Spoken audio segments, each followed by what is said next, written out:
Clear, sunny skies, but a torrent flooding the street. The terrible sight of Minewater pouring through roads in Skewen. Sarah and her family gathered what they could. 2 weeks on, they're still coming to terms with what's happened, but wanted her to speak to us on their behalf. So it came flushing through and we were just trying to salvage loads of stuff and take it upstairs.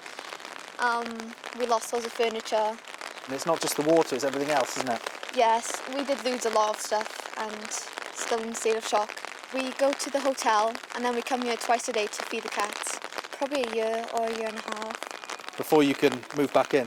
Yes. There's still a lot of work to be done. Here, they've put in a temporary road to let some people get back home. The area contains a large number of mine workings, many of which date back to the 1800s. Many miles of tunnels will have flooded over time.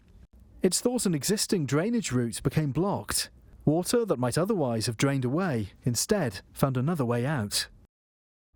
Last year, Storm Dennis was blamed for a landslide on a coal tip near Tylerstown.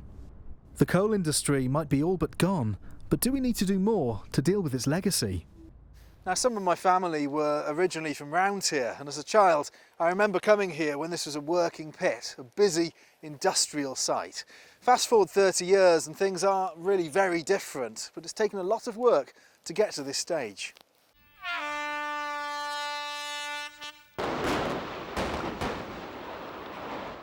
This was the end of Taffmertha Colliery. Within a year, water from underground was in danger of contaminating the nearby river.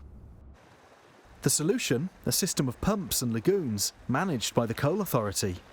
We do a lot of monitoring. We monitor over 200 sites across Wales. Here, the water's collected from the shafts and comes through, as you say, a series of lagoons and reed beds to make sure that it's clean by the time it goes out to the river and the lakes beyond it. Over 1,000 tips in Wales, which have all now been properly mapped and risk assessed. The Coal Authority owns 26, and we've looked after those in detail over the years since they've been on our ownership. And really now the project with Welsh and UK government is about getting all of those tips up to that same level of maintenance and inspection. Now, what's happened at Skewen? What more do we need to be doing then to effectively stop this happening somewhere else? It's a very, very unusual set of circumstances, very specific things that have happened in the mine workings underneath, and obviously the work that we're doing at the moment, my team's been working around the clock to do everything we can to fix the problem and to build a new scheme to manage that water into the future. But I would emphasise it's a really, really rare situation. 52% of the population of South Wales